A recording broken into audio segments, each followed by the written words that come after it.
안녕하세요. 저는 올해 75인 김종수입니다. 지금 이 요양원 침대에 누워서 여러분께 제 이야기를 들려드리려고 해요. 아마 믿기 어려우실 수도 있을 거예요. 하지만 모두 실제로 일어난 일입니다. 5년 전 저는 70세에 새로운 사랑을 만났습니다. 아내를 잃고 혼자 지낸 지 3년 만에 찾은 황혼의 로맨스였죠. 그분은 저보다 10살 어린 박미영 씨였어요. 정말 헌신적이고 사랑스러운 분이었습니다. 그런데 지금 저는 이곳 요양원에 홀로 누워 있어요. 3억 가까운 재산은 모두 사라졌고 살던 집마저 잃었습니다. 그 사랑스럽던 미영 씨는 온데간데 없고요. 도대체 무슨 일이 일어난 걸까요? 70세에 시작된 달콤한 사랑이 어떻게 이런 비극으로 끝날 수 있었을까요? 5년 동안 저를 속인 그 여자는 대체 누구였을까요? 오늘 여러분께 들려드릴 이야기는 단순한 사기 사건이 아닙니다. 외로운 노인들을 노린 조직적이고 치밀한 로맨스 스캠의 전말입니다. 그리고 이런 일이 지금도 여러분 주변에서 일어나고 있을지도 모르는 현실적인 이야기예요. 혹시 여러분의 부모님 또는 주변의 어르신들이 갑자기 새로운 사람을 만나셨다고 하시나요? 그분이 너무 완벽해 보이지는 않나요? 그렇다면 제 이야기를 끝까지 들어보세요. 제가 당한 실수를 다른 분들은 하지 않으셨으면 좋겠습니다. 그게 제가 이 부끄러운 이야기를 용기 내어 털어놓는 이유거든요. 그럼 이제 시작해 보겠습니다. 70세에 다시 찾은 사랑의 이야기. 그리고 그 사랑이 어떻게 저를 벼랑 끝으로 내몰았는지 말이에요. 저는 올해 75인 김종수라고 합니다. 지금 이 요양원 침대에 누워서 천장을 바라보며 지난 5년을 되돌아보고 있어요. 어떻게 이런 일이 벌어질 수 있었을까요? 다섯 해전으로 거슬러 올라가 보겠습니다. 그때 저는 70이었죠. 45년을 함께한 아내 순이가 세상을 떠난 지 3년이 지났을 때였어요. 암이었습니다. 병원비로만 2천만 원 넘게 썼지만 결국 못 살렸죠. 그 이후로 저는 혼자 살았습니다. 아들 하나, 딸 하나 있지만 둘 다 서울에서 직장 다니느라 바빠서 한 달에 한 번 안부 전화가 전부였어요. 명절 때나 얼굴 보는 정도였죠. 이해합니다. 요즘 젊은 사람들 살기 얼마나 힘든데요. 하루하루가 똑같았어요. 아침 6시에 일어나서 라디오 틀어놓고 간단히 아침 먹고, 동네 한 바퀴 돌고 경로당 가서 다른 할아버지들과 장기나 두고, 점심 먹고 또 경로당 가서 시간 보내다가 저녁 때 집에 와서 혼자 밥 먹고 텔레비전 보다가 자고, 그런 일상이 3년 넘게 계속됐습니다. 솔직히 외로웠어요. 아무리 경로당에서 사람들과 어울려도 집에 돌아오면 아무도 없는 빈집이거든요. 순이가 살아있을 때는 몰랐는데 혼자 사니까 이렇게 적막할 줄 몰랐습니다. 밤에 잠들기 전이 가장 힘들었어요. 옆자리에 아무도 없으니까요. 그러던 어느 날이었습니다. 2019년 가을이었죠. 경로당에 새로운 분이 오셨어요. 박미영 씨라고 하시더군요. 나이는 61~2살 정도로 보였는데 저보다 한참 어렸죠. 첫인상이 참 좋았습니다. 키도 적당하고 얼굴도 단정하고 무엇보다 항상 웃고 있었어요. 미영 씨는 처음 왔는데도 금방 다른 할머니들과 친해졌습니다. 말도 부드럽게 잘하시고 누가 아프다고 하면 진심으로 걱정해 주시고 그런 모습을 보니까 마음씨가 참 좋은 분이구나 싶었어요. 며칠 지나서 우연히 미영 씨와 이야기를 나누게 됐습니다. 장기를 두고 있는데 옆에 앉으셔서 구경하시더라고요. 어머, 아저씨 장기 정말 잘 두시네요. 그렇게 말씀하시는데 기분이 좋았습니다. 오랜만에 듣는 칭찬이었거든요. 그래서 장기 두는 법도 알려드리고 이런저런 이야기를 하게 됐어요. 미영 씨 이야기를 들어보니 남편이 작년에 돌아가셨다고 하더군요. 교통사고였답니다. 갑자기 세상을 떠나서 정신을 못 차리겠다고 하시면서 눈물을 글썽이시는 거예요. 그 모습을 보니까 제 마음도 아팠습니다. 저도 아내를 잃은 슬픔을 아니까요. 힘드시죠? 저도 아내를 잃고 처음 몇 년은 정말 견디기 힘들었어요. 이렇게 말씀드렸더니 미영 씨가 고개를 끄덕이시면서 말씀하시더라고요. 같은 아픔을 겪으신 분이라서 더 이해해 주시는 것 같아요. 다른 사람들은 시간이 지나면 괜찮아진다고만 하는데 그게 그렇게 쉬운 일이 아니잖아요. 정말 공감이 됐습니다. 사람들은 쉽게 말하죠. 시간이 약이라고.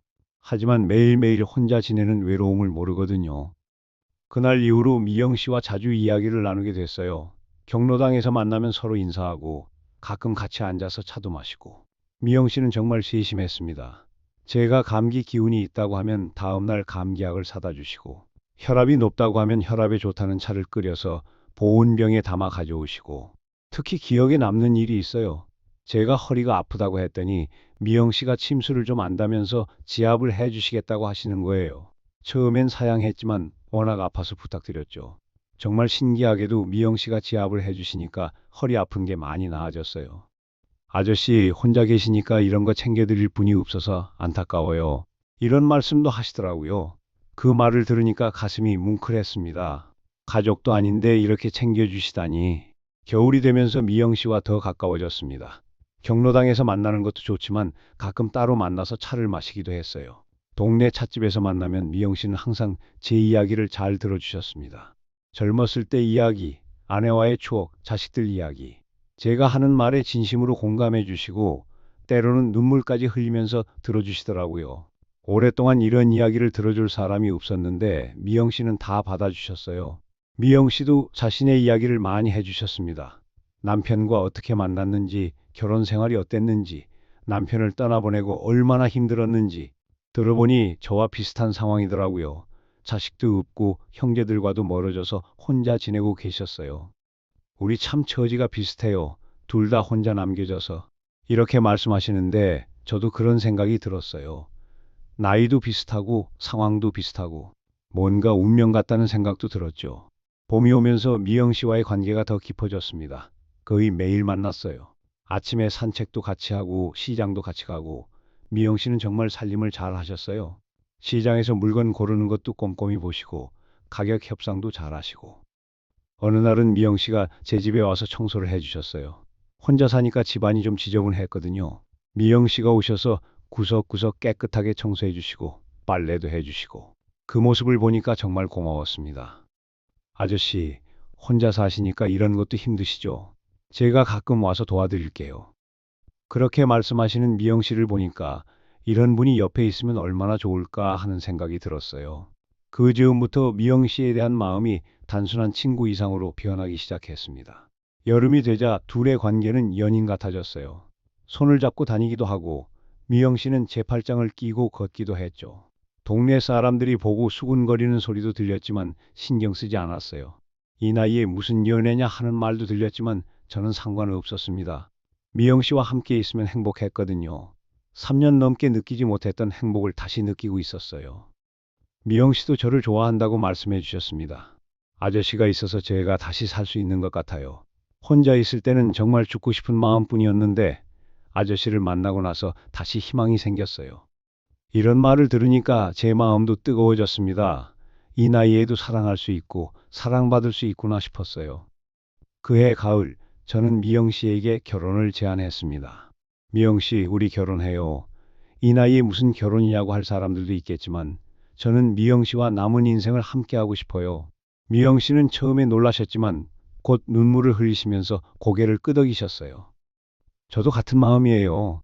아저씨와 함께라면 어떤 어려움도 이겨낼 수 있을 것 같아요. 하지만 문제가 있었습니다. 제 자식들이 반대한 거예요. 아들이 서울에서 내려와서 난리를 쳤죠. 아버지, 정신 차리세요. 그 여자가 뭔지도 모르면서 어떻게 결혼을 해요? 어머니 돌아가신 지 얼마나 됐다고. 딸도 마찬가지였습니다. 아빠, 외로우신 건 이해하지만 너무 성급한 것 같아요. 좀 더 시간을 두고 생각해 보세요. 하지만 저는 마음이 정해져 있었어요. 미영 씨는 정말 좋은 분이고 저를 진심으로 사랑해 주는 분이라고 확신했거든요. 1년 넘게 지켜본 결과였으니까요. 자식들과 몇 번 말다툼을 했습니다. 결국 저는 이렇게 말했어요. 내 인생이야. 내가 외롭게 살 건지 좋은 사람 만나서 행복하게 살 건지는 내가 정할 문제야. 너희들이 매일 옆에 있어 줄 거야? 한 달에 한 번 전화하는 게 전부잖아. 조금 심했나 싶기도 했지만 사실이었거든요. 결국 2020년 봄, 저는 미영 씨와 결혼했습니다. 화려한 결혼식은 안 했어요. 동사무소에서 혼인신고만 하고 동네 식당에서 간단하게 식사만 했죠. 자식들은 참석하지 않았습니다. 그때는 정말 행복했어요. 70세에 다시 찾은 사랑이라니. 미영 씨는 제 집으로 이사 와서 함께 살기 시작했습니다. 오랜만에 집에 사람 냄새가 났어요. 아침에 일어나면 미영 씨가 밥을 차려놓고 있고, 저녁에는 둘이서 텔레비전을 보면서 이야기를 나누고, 미영 씨는 정말 헌신적이었습니다. 제 건강을 챙겨주시고, 집안일도 다 해주시고, 저는 그저 감사할 뿐이었어요. 이런 분을 만날 수 있어서 정말 복받았다고 생각했죠. 하지만 지금 생각해보니 그때부터 작은 신호들이 있었어요. 미영 씨가 제 통장이나 카드에 관심을 보이기 시작한 거죠. 처음엔 가계부를 써보자고 하시더니 나중에는 아예 가계 관리를 자신이 하겠다고 하시더라고요. 아저씨는 돈 관리 같은 복잡한 일 하지 마세요. 제가 다 알아서 할게요. 그때는 그저 고맙기만 했습니다. 복잡한 일을 대신 해준다니 얼마나 편한지. 하지만 그게 함정의 시작이었던 줄은 꿈에도 몰랐죠. 그 무렵 제 재산 상황은 이랬습니다. 평생 모은 돈이 예금으로 8천만 원 정도 있었고, 집값이 2억 정도 했어요. 전세금 받은 것도 있었고, 합치면 3억 가까운 재산이었죠. 젊었을 때부터 성실하게 일해서 모은 돈이었어요. 당시만 해도 저는 미영 씨를 완전히 믿고 있었습니다. 이렇게 헌신적으로 저를 돌봐주는 분이 나쁜 마음을 가질 리 없다고 생각했거든요. 70세에 만난 진실한 사랑이라고 확신했어요. 그런데 결혼하고 몇 달 지나면서 미영 씨가 조금씩 변하기 시작했습니다. 아주 미묘하게 눈치채기 어려울 정도로 말이죠. 결혼하고 석 달 정도 지났을 때였어요. 미영 씨가 갑자기 이런 말을 꺼냈습니다. 여보, 우리 가계부 좀 제대로 써볼까요? 지금까지는 그냥 대충 살았지만 이제는 계획적으로 살아야 할 것 같아요. 처음에는 당연한 이야기라고 생각했어요. 부부가 되었으니 돈 관리도 함께 해야죠. 그래서 예금 통장 내역을 보여줬습니다. 미영 씨는 통장을 보더니 깜짝 놀라시더라고요. 어머, 여보가 이렇게 부자였어요? 8천만 원이나 모아두셨네요. 부자는 무슨 부자겠어요. 평생 아껴가며 모은 돈이었죠. 미영 씨는 그날부터 본격적으로 가계부를 쓰기 시작했습니다. 제가 쓰는 돈 하나하나 다 적어가면서 말이죠. 여보, 이렇게 기록을 해봐야 돈이 어디로 나가는지 알 수 있어요.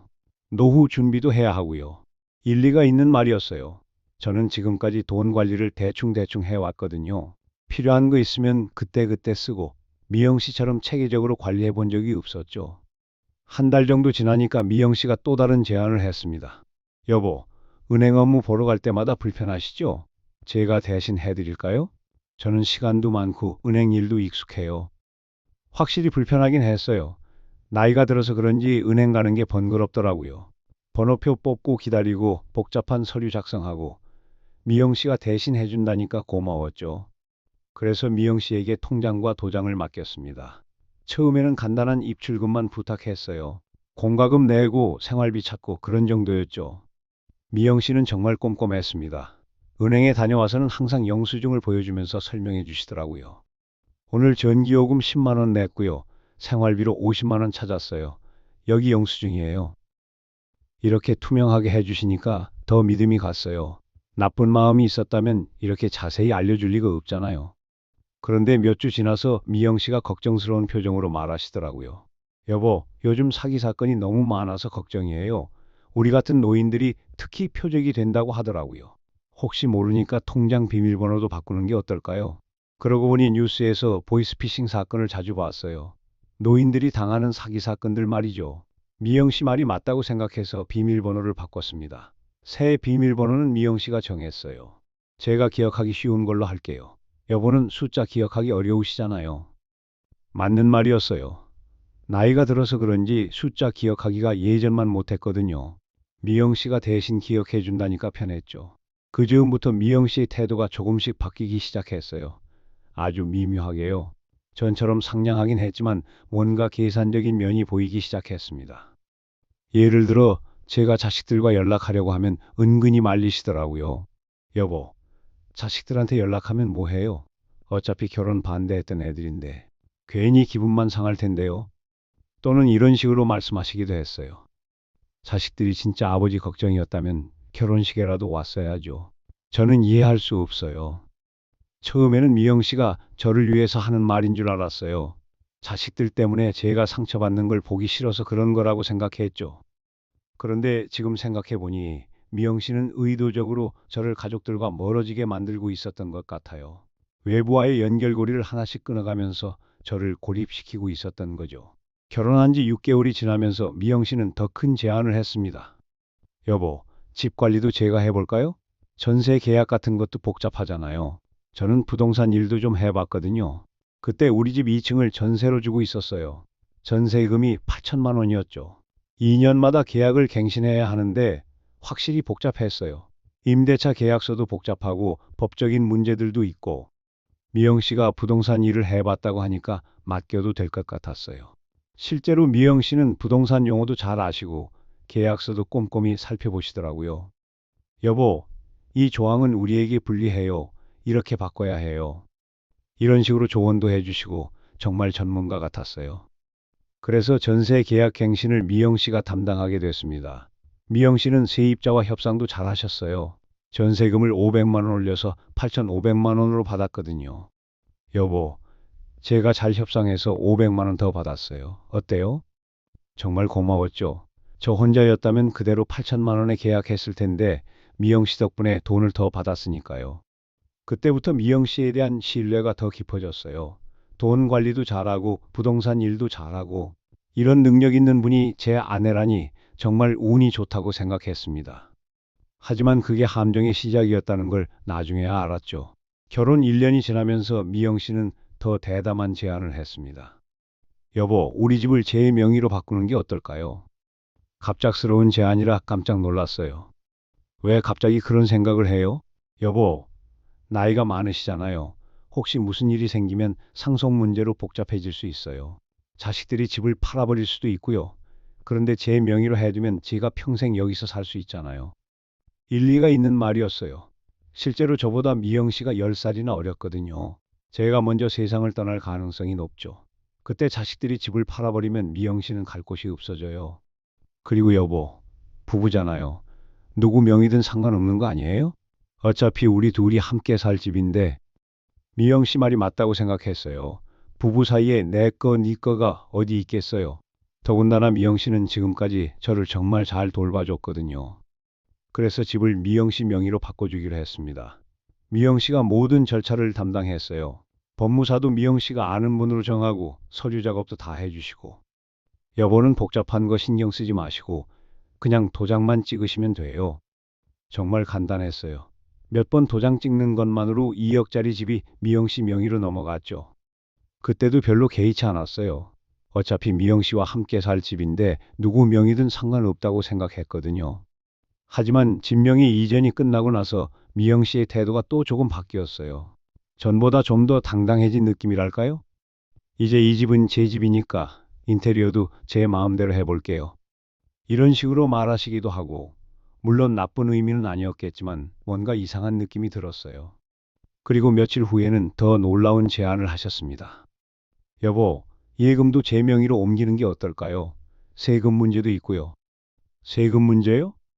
여보, 명의로 된 예금이 너무 많으면 나중에 상속세가 많이 나올 수 있어요. 미리 증여해 두면 절세 효과가 있거든요. 미영 씨는 세무 지식도 있는 것 같았어요. 상속세, 증여세, 이런 얘기를 자세히 해 주시더라고요. 저는 그런 거 잘 모르니까 미영 씨 말을 믿을 수밖에 없었어요. 그리고 여보, 솔직히 말씀드리면 저도 불안해요. 만약 여보한테 무슨 일이 생기면 자식들이 모든 걸 가져갈 텐데 저는 어떻게 살아요? 결혼할 때 반대했던 애들이 제게 잘해줄 것 같지도 않고요. 이 말을 들으니까 미영 씨 입장에서는 당연한 걱정이라는 생각이 들었어요.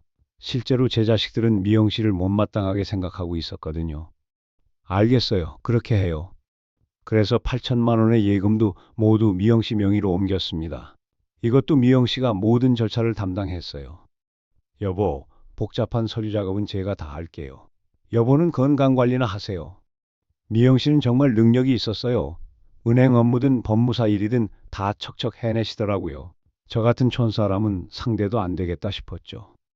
모든 재산이 미영 씨 명의로 넘어간 후에도 생활은 별로 달라지지 않았어요.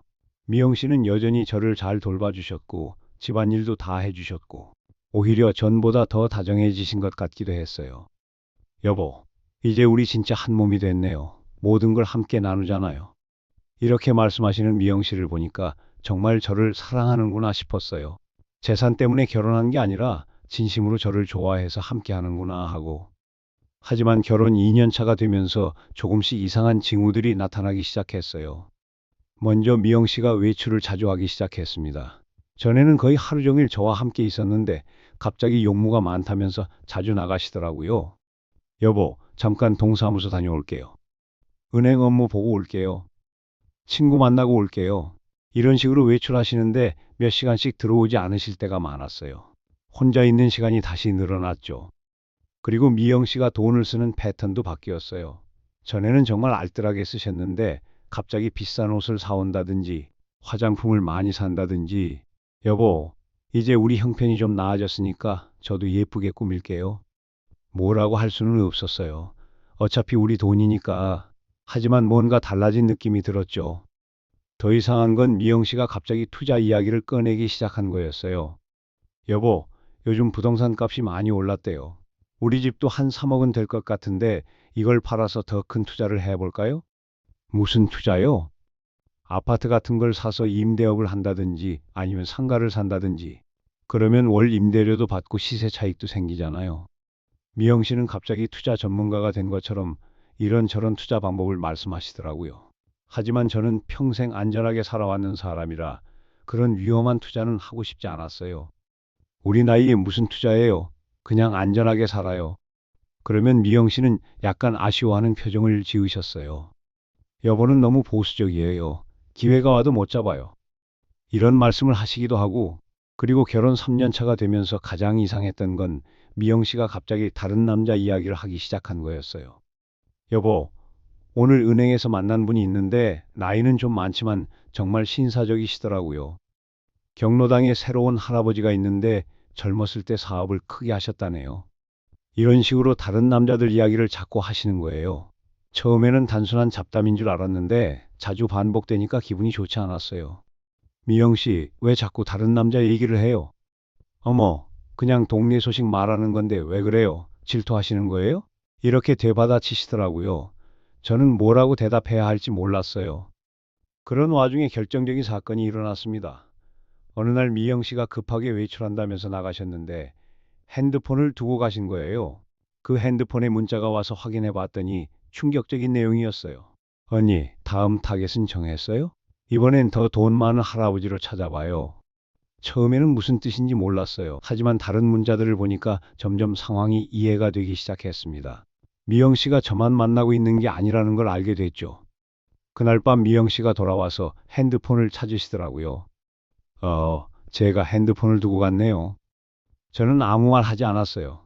하지만 마음속으로는 엄청난 충격을 받고 있었죠. 설마 하는 마음이 있었지만 점점 의심이 커져갔어요. 그 이후로 미영 씨를 다른 눈으로 보게 됐습니다. 과연 저를 진심으로 사랑하는 걸까? 아니면 다른 목적이 있는 걸까? 하지만 확실하지 않은 상태에서 함부로 말할 수는 없었어요. 혹시 제가 잘못 생각하는 걸 수도 있으니까. 그래서 며칠 동안 조용히 지켜봤습니다. 그런데 며칠 후 더 결정적인 증거를 발견하게 됐어요. 미영 씨가 샤워하는 동안 우연히 가방을 보게 됐는데 그 안에서 다른 남자와의 사진을 발견한 거예요. 아주 친밀해 보이는 사진이었어요. 그때서야 확신했습니다. 미영 씨가 저를 속이고 있다는 걸. 하지만 어떻게 대해야 할지 몰랐어요. 이미 모든 재산이 미영 씨 명의로 넘어간 상태였거든요. 그날 밤 저는 잠을 이룰 수 없었어요. 5년 동안 믿어온 사람이 나를 속이고 있었다니. 어떻게 이럴 수 있을까 하는 생각뿐이었죠. 하지만 아직 더 큰 충격이 기다리고 있다는 걸 그때는 몰랐어요. 의심을 품고 지낸 지 일주일쯤 됐을 때 제게 큰 시련이 찾아왔습니다. 갑자기 가슴이 답답하고 숨이 가빠지기 시작한 거예요. 미영 씨가 놀라서 119에 신고했고 저는 응급실로 실려갔습니다. 병원에서 검사를 받아보니 심근경색이었어요.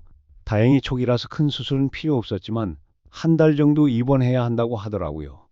입원 첫날 밤 미영 씨는 저를 돌봐주느라 병원에 남아 있었습니다. 하지만 둘째 날부터는 집에서 필요한 걸 가져온다며 자주 나가시더라고요. 여보, 잠깐 집에 다녀올게요. 여보, 옷이랑 세면용품 좀 가져와야 해요. 처음에는 정말 그런 줄 알았어요. 하지만 나가시는 시간이 점점 길어졌습니다. 아침에 나가서 저녁에 오시기도 하고 때로는 하루 종일 안 오시기도 했어요. 미영 씨, 어디 갔다 오시는 거예요? 집 정리하느라 시간이 좀 걸렸어요. 그리고 은행 업무도 봐야 하고요. 그럴듯한 대답이었지만 뭔가 석연치 않았어요. 하지만 병원 침대에 누워있는 제가 뭐라고 할 수 있겠어요. 입원한 지 2주가 지났을 때 진짜 충격적인 일이 벌어졌습니다. 병원비를 내려고 하는데 카드가 막힌 거예요. 어? 이상하네요. 다른 카드로 해보세요. 간호사가 말했지만 다른 카드도 마찬가지였어요.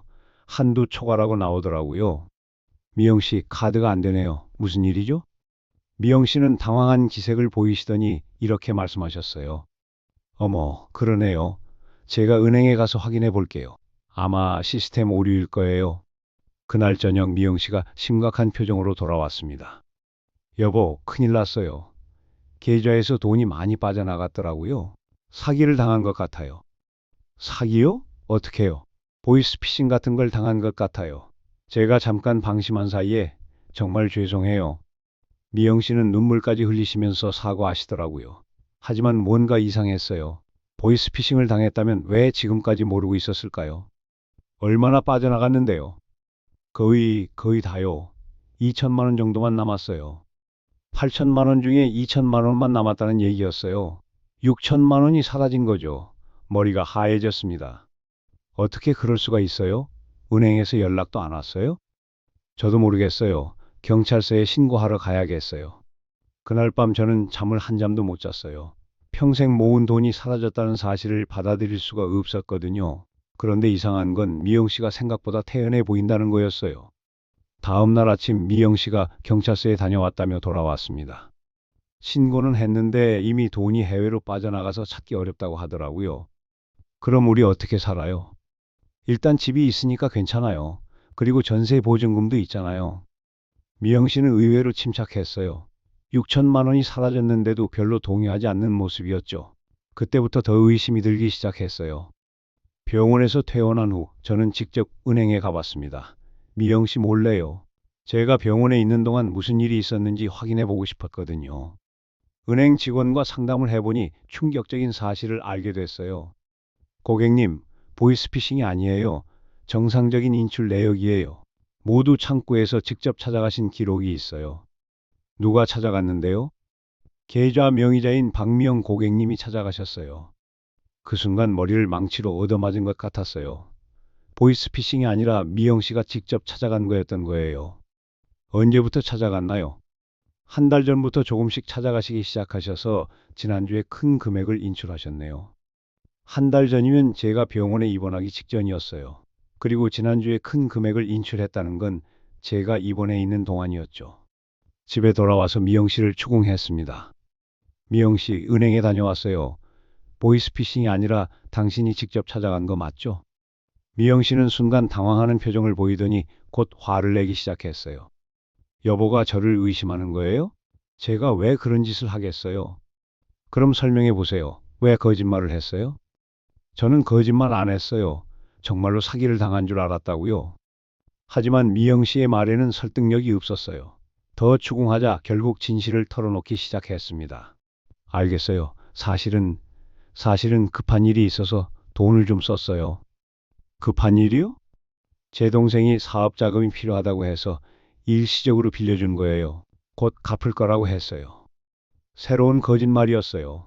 미영 씨에게 동생이 있다는 얘기는 한 번도 들은 적이 없었거든요. 동생이요? 지금까지 동생 이야기는 한 번도 안 했잖아요. 말 안 했을 뿐이에요. 사이가 좋지 않아서. 말이 안 되는 소리였어요.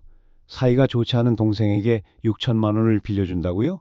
그때 미영 씨의 핸드폰이 울렸어요. 미영 씨가 전화를 받는 소리가 들렸는데 충격적인 내용이었습니다. 응, 잘 됐어. 예정대로 다음 주에 만나자. 짧은 통화였지만 뭔가 수상했어요. 누구랑 통화했어요? 아, 친구요. 또 거짓말이었어요. 친구와 통화하는 말투가 아니었거든요. 그날 밤 저는 결심했어요. 진실을 반드시 알아내겠다고. 그래서 며칠 동안 미영 씨를 몰래 미행했습니다. 건강이 좋지 않아서 힘들었지만 진실을 알기 위해서는 어쩔 수 없었어요. 그리고 놀라운 사실을 발견했습니다. 미영 씨가 다른 남자와 만나고 있었던 거예요. 그것도 한 명이 아니라 여러 명과요. 첫 번째로 목격한 건 60대 후반으로 보이는 남자와의 만남이었어요. 찻집에서 만나서 아주 친밀하게 대화하고 있더라고요. 손을 잡고 있기도 하고.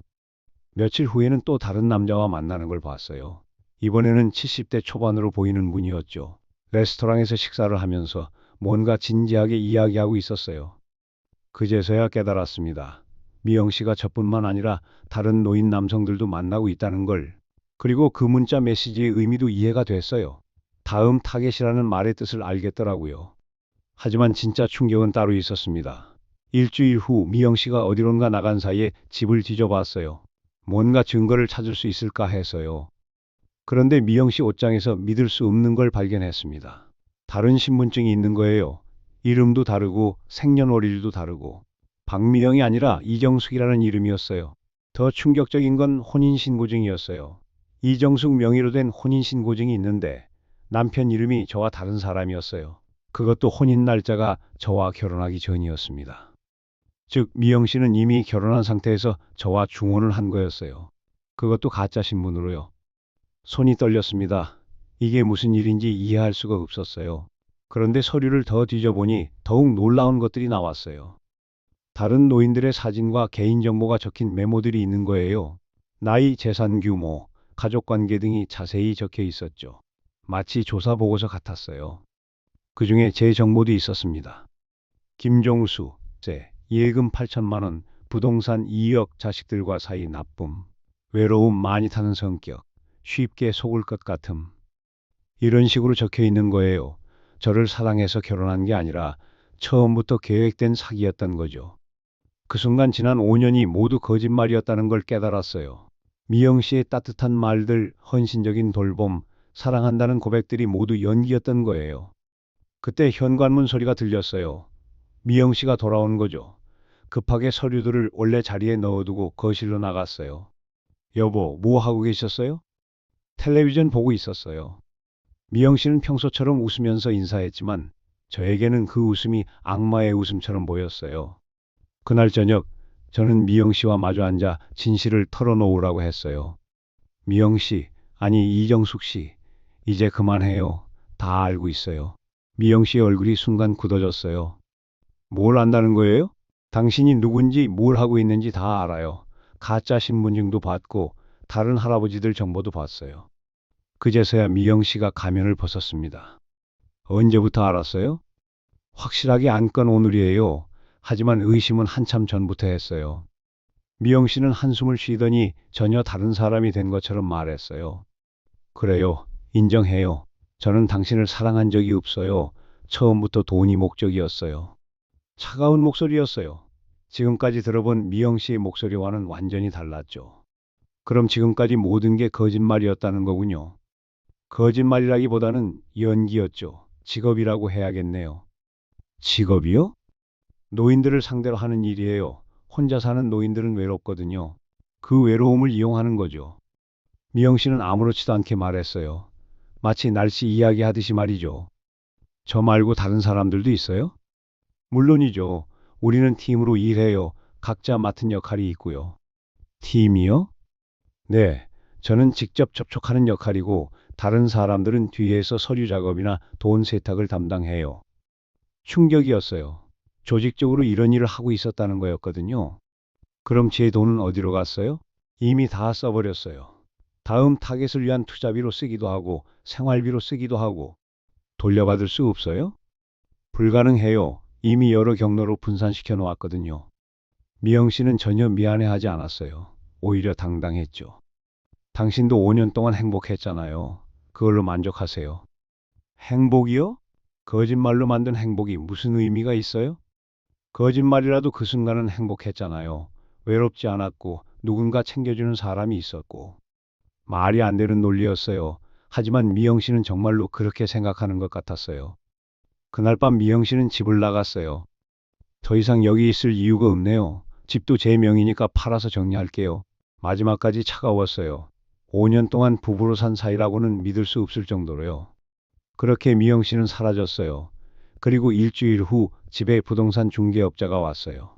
집을 팔기 위해서 나온 거였죠. 집주인인 박미영 씨가 매매를 의뢰하셨는데요. 저는 아무것도 할 수 없었어요. 법적으로는 미영 씨 집이었거든요. 제가 바보같이 명의를 넘겨준 거니까요. 결국 집도 팔렸어요. 3억에 팔렸는데 미영 씨가 다 가져갔죠. 저는 갈 곳이 없어졌어요. 그제서야 자식들에게 연락했습니다. 하지만 이미 늦었어요. 아버지, 그러실 줄 알았어요. 처음부터 반대했잖아요. 자식들도 저를 도와줄 여력이 없었어요. 자기들 살기도 바쁜데 아버지까지 모실 수는 없다는 거였죠. 결국 저는 이 요양원에 들어오게 됐어요. 자식들이 요양원비는 내주기로 했거든요.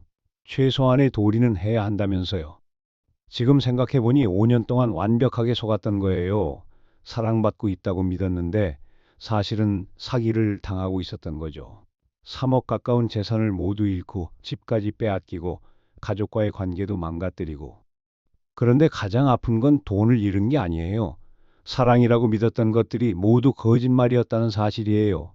그 5년 동안의 행복한 기억들이 모두 가짜였다는 게 가장 슬퍼요. 요양원에 들어온 지 벌써 6개월이 지났습니다. 처음 몇 달은 정말 힘들었어요. 밤마다 눈물만 흘렸죠. 어떻게 이런 일이 일어날 수 있는지, 내가 뭘 잘못했는지 계속 자책했어요. 하지만 시간이 지나면서 조금씩 마음의 정리가 되기 시작했습니다. 그리고 이곳에서 비슷한 경험을 한 분들을 만나게 됐어요. 옆 침대에 계시는 박할아버지도 저와 비슷한 일을 당하셨더라고요. 68세에 재혼했다가 2년 만에 모든 재산을 잃으셨다고 해요. 다만 저보다는 일찍 눈치를 채셔서 집은 지키셨다고 하시더군요. 종수 씨, 우리가 당한 건 요즘 말로 로맨스 스캠이라고 해요. 외로운 노인들을 노린 조직적인 사기죠. 박할아버지가 알려주신 얘기였어요. 인터넷으로 찾아보니 정말 많은 사례가 있더라고요. 저만 당한 게 아니었어요. 요즘은 수법이 정말 교묘해졌어요. 옛날처럼 단순하게 돈 달라고 하는 게 아니라 진짜 연인처럼 행동하면서 서서히 접근하는 거죠. 맞는 말이었어요. 미영 씨도 처음부터 돈 이야기를 꺼낸 게 아니었거든요. 1년 넘게 정말 헌신적으로 돌봐주면서 신뢰를 쌓은 다음에 조금씩 재산을 노린 거였죠. 그런데 더 놀라운 건 이런 사기를 당한 노인들이 생각보다 많다는 거였어요. 요양원에만 해도 저와 박할아버지 말고도 몇 분이 더 계시더라고요. 김할머니는 딸이라며 접근한 사기꾼에게 당하셨고, 이 할아버지는 투자 사기에 걸려들어서 집까지 잃으셨다고 해요. 다들 비슷한 처지였죠. 처음에는 서로 부끄러워해서 이야기를 잘 안 했어요. 하지만 시간이 지나면서 서로의 사연을 나누게 됐습니다. 그러면서 깨달은 게 있어요. 우리가 당한 이유가 단순히 바보여서가 아니라는 거예요.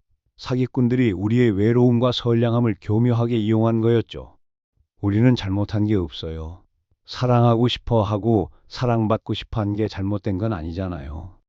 박 할아버지가 해주신 말씀이에요. 맞는 말이었어요. 70세든 80세든 사랑할 권리가 있고 행복할 권리가 있는 거죠. 하지만 앞으로는 조심해야 한다는 것도 깨달았어요. 그래서 우리끼리 이야기하면서 사기를 당하지 않는 방법들을 정리해 봤습니다. 첫 번째, 너무 빨리 신뢰하지 말 것.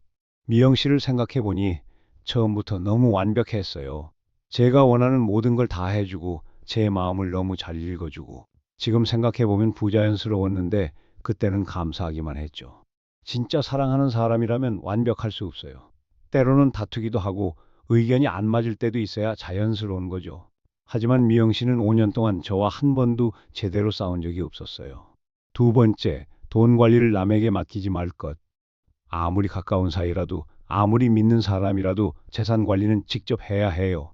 통장이나 도장을 다른 사람에게 맡기는 건 정말 위험한 일이었어요. 특히 재산 명의를 바꾸는 건 절대 해서는 안 되는 일이었죠. 아무리 부부라도, 아무리 그럴듯한 이유가 있어도 말이에요. 세 번째, 가족과의 연락을 끊지 말 것. 미영 씨가 저를 자식들과 멀어지게 만든 이유를 이제 알겠어요. 가족들이 있으면 객관적인 조언을 해줄 수 있거든요. 사랑에 빠진 당사자는 판단력이 흐려지지만 주변 사람들은 냉정하게 볼 수 있으니까요. 자식들이 결혼을 반대했을 때 그냥 고집부리지 말고 왜 반대하는지 차근차근 들어봤어야 했어요. 그랬다면 이런 일은 안 일어났을지도 모르죠. 이런 교훈들을 정리하면서 느낀 건 제가 당한 일이 완전히 무의미하지는 않다는 거였어요. 다른 분들이 같은 실수를 하지 않도록 도울 수 있으니까요. 그래서 요양원에서 새로 들어오시는 분들께 제 이야기를 해드려요. 처음에는 부끄러워서 말하기 어려웠는데 지금은 경고의 의미로 꼭 말씀드리고 있어요. 조심하세요. 너무 좋은 사람을 만나면 의심해 보세요. 듣기에는 씁쓸한 말이지만 현실이에요. 지난달에는 경찰서에서 연락이 왔어요. 미영 씨 일당이 잡혔다는 소식이었어요. 김종수 어르신 박미영 일당을 검거했습니다. 총 15명의 피해자가 있었고 피해액은 20억 원이 넘습니다. 15명이나 되는 피해자가 있었다니 놀랐어요. 저만 당한 게 아니었던 거죠. 그리고 20억 원이라는 피해액도 엄청났고요. 그럼 제 돈은 돌려받을 수 있나요? 죄송하지만 이미 대부분 소비되거나 해외로 반출돼서 회수가 어려울 것 같습니다. 예상했던 답이었어요. 이미 포기하고 있었거든요. 하지만 미영 씨 일당이 잡혔다는 소식에는 약간의 위안이 됐어요. 더 이상 다른 분들이 피해를 당하지는 않을 테니까요. 재판에도 참석했어요. 미영 씨를 5년 만에 다시 본 거였죠. 법정에서 만난 미영 씨는 많이 달라 보였어요.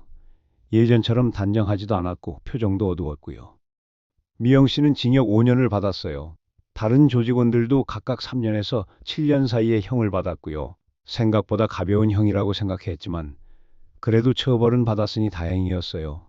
재판이 끝나고 나서 미영 씨가 저에게 다가와서 말했어요. 죄송해요. 짧은 사과였지만 5년 만에 처음 들은 사과였어요. 진심이에요? 네. 처음엔 그냥 일이라고 생각했는데 시간이 지나면서 죄책감이 들었어요. 그럼 왜 그만두지 않았어요? 이미 너무 깊이 들어와서 빠져나올 수가 없었어요. 미영 씨도 어떻게 보면 피해자였을지도 모르겠어요. 조직에 얽매여서 자유롭게 살지 못했을 테니까요. 하지만 그렇다고 해서 제가 당한 피해가 없어지는 건 아니죠. 요양원으로 돌아와서 생각해 봤어요. 과연 그 5년이 완전히 무의미했을까 하고요. 물론 돈도 잃고 집도 잃고 가족 관계도 망가뜨렸어요. 하지만 그래도 그 시간 동안 외롭지 않았던 것도 사실이에요. 거짓말이었다고 해도 그 순간만큼은 정말 행복했거든요. 누군가 아침에 깨워주고 밥을 챙겨주고 아플 때 돌봐주는 사람이 있다는 게 얼마나 소중한지 알게 됐어요. 비록 가짜였지만 말이에요. 그리고 이 일을 통해서 진짜 소중한 게 뭔지도 깨달았어요. 돈이나 집보다도 진심으로 걱정해주는 사람이 더 소중하다는 걸요. 자식들과도 조금씩 관계가 회복되고 있어요. 처음에는 그러실 줄 알았다며 차갑게 대했지만 시간이 지나면서 아버지를 걱정하는 마음을 보여주고 있어요. 아들이 지난주에 면회를 왔을 때 이런 말을 했어요. 아버지, 그때 더 강하게 말렸어야 했는데 죄송해요. 아버지가 고집 피우셔서 그냥 포기했거든요. 자식들도 자식들 나름대로 미안해하고 있었던 거예요. 괜찮다. 내 선택이었으니까. 대신 앞으로는 서로 소통을 더 많이 하자. 이제는 일주일에 한 번씩 통화를 해요. 예전보다 훨씬 자주 연락하게 됐죠. 딸도 마찬가지예요. 한 달에 한 번씩 면회를 와서 이런저런 이야기를 나눠요. 예전에는 어색했는데 지금은 편하게 대화할 수 있어요. 어떻게 보면 이 일이 오히려 가족들과 더 가까워지는 계기가 됐을지도 모르겠어요. 요양원 생활도 나름 적응했어요. 처음엔 답답했지만 지금은 같은 처지의 분들과 이야기 나누는 재미도 있고 가끔 오시는 자원봉사자들과 이야기하는 것도 좋고요. 무엇보다 제 경험을 다른 분들께 알려드릴 수 있어서 의미가 있다고 생각해요. 지금까지 제 이야기를 들은 분들만 해도 수십 명이에요. 그중에는 비슷한 접근을 받고 있던 분들도 계셨거든요. 할아버지 이야기 듣고 정신 차렸어요. 저도 요즘 너무 좋은 분을 만났는데 한번 의심해 봐야겠어요. 이런 말씀을 하시는 분들을 보면 뿌듯해요. 제가 당한 일이 헛되지 않았구나 싶거든요. 그리고 깨달은 게 또 있어요. 늙는 것은 선택이 아니지만 어떻게 늙을지는 우리의 선택이라는 거예요. 저는 돈과 집을 잃었지만 삶의 지혜를 얻었어요. 그리고 그 지혜를 다른 분들과 나눌 수 있어서 의미가 있다고 생각해요. 물론 아직도 가끔 미영 씨 생각이 나요. 그때 느꼈던 행복감이 그리워질 때도 있고요. 하지만 이제는 분노보다는 안타까움이 더 커요. 미영 씨도 진짜 사랑을 한 번도 해보지 못했을 테니까요. 진짜 사랑은 무언가를 얻으려고 하는 게 아니라 무언가를 주려고 하는 거잖아요. 미영 씨는 항상 뭔가를 가져가려고만 했으니 진짜 사랑의 기쁨을 모를 거예요. 그런 의미에서 저는 그래도 운이 좋았다고 생각해요. 비록 늦었지만 진짜 사랑이 뭔지 배웠으니까요. 가족의 소중함도 다시 깨달았고요. 이제 75세가 됐지만 아직 할 일이 많다고 생각해요. 제 경험을 더 많은 분들께 알려드리고 비슷한 피해를 예방하는 데 도움이 되고 싶어요. 그래서 요양원에서 시간이 날 때마다 제 이야기를 정리하고 있어요. 언젠가는 책으로 내거나 강연을 할 수도 있을 테니까요. 여러분도 조심하세요. 너무 완벽한 사람을 만나면 의심해 보세요. 진짜 사랑은 완벽하지 않아도 서툴러도 그리고 아무리 사랑한다고 해도 재산 관리는 스스로 하세요. 무엇보다 가족과의 관계를 소중히 하세요. 가족이 반대한다면 한 번쯤은 그 이유를 들어보세요. 사랑에 빠진 당사자보다 주변 사람들이 더 객관적으로 볼 수 있으니까요. 늙는 것은 선택이 아니지만 어떻게 늙을지는 우리의 선택입니다. 저는 이제 현명하게 늙어가려고 해요. 그리고 제 실수를 통해 다른 분들이 더 행복하게 늙어갈 수 있도록 도우려고 합니다. 그게 제가 남은 인생에서 할 수 있는 가장 의미 있는 일이라고 생각하거든요.